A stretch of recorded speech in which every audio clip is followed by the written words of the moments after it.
प्रेतों के खेल से कांप उठी मेरी रूह। KRX creation SS channel. मित्रों, मेरा नाम प्रभाकर है और मैं पेशे से एक डॉक्टर हूँ। आज मैं आपको अपनी आप बीती बताना चाहता हूँ जो मेरे साथ घटित हुई। ये घटना आज से 12 साल पहले की है। उन दिनों मैं बिहार के एक छोटे से गांव हसनपुर के अस्पताल में कार्यरत था। एक रात अस्पताल में ज्यादा मरीजों की वजह से रात की 12 बज गई थी। उस रात तेज बारिश हो रही थी। मैं भीगते भागते अपने घर पहुंचा। कपड़े गीले हो जाने की वजह से मैं अपने कपड़े बदल ही रहा था कि अचानक दरवाजा खटखटाने की आवाज आई। मैंने सोचा इतनी रात को कौन आया होगा। मैंने दरवाजा खोला और देखा कि एक लड़की जो बरसात में भीगी हुई थी रोते हुए कहने लगी कि मेरी माँ की तबीयत बहुत खराब है, आप जल्दी चलिए नहीं तो वो मर जाएगी। मैंने उससे कहा कि रात को मैं मरीज नहीं देखता हूँ, सुबह अस्पताल ले आना। मगर वो लड़की जाने को तैयार नहीं थी और रोने गिड़गिड़ाने लगी। उसकी आवाज सुनकर मेरी पत्नी को उस लड़की पर दया आ गई और मुझे उसके साथ जाने को कहा। मैंने मन ही मन परेशान होते हुए बाहर आया और अपनी जीप निकाली। सुनसान रास्तों से होते हुए वो लड़की मुझे 5-7 किलोमीटर दूर एक दूसरे गांव में ले गई। मैंने सोचा कि ये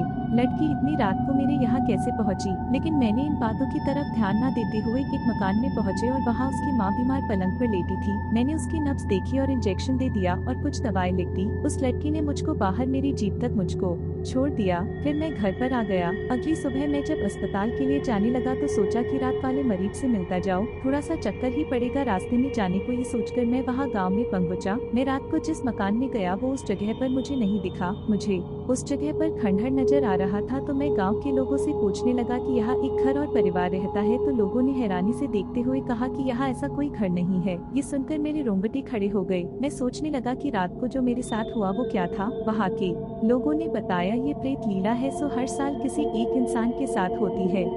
ये तो गनीमत है कि आप जिंदा बच गए, वरना वो आत्मा आपको जिंदा नहीं छोड़ती। मैं हालांकि भूत प्रेत में ज्यादा विश्वास नहीं करता था। मैं जब गांव वालों के साथ उस खंडहर में पहुंचा तो उस खंडहर के बाहर मेरी जीप के पहिए के निशान थे और वो इंजेक्शन और दवा भी वही पड़ी थी। मैंने बिना लोगों से और बातें किए फिर से घर लौट आया। घर वालों को सारी बात बताई। उसके कुछ दिनों बाद मेरा तबादला दूसरे गांव में हो गया, लेकिन उस रात की घटना के बारे में सोचकर आज भी मेरी रूह कांप जाती है।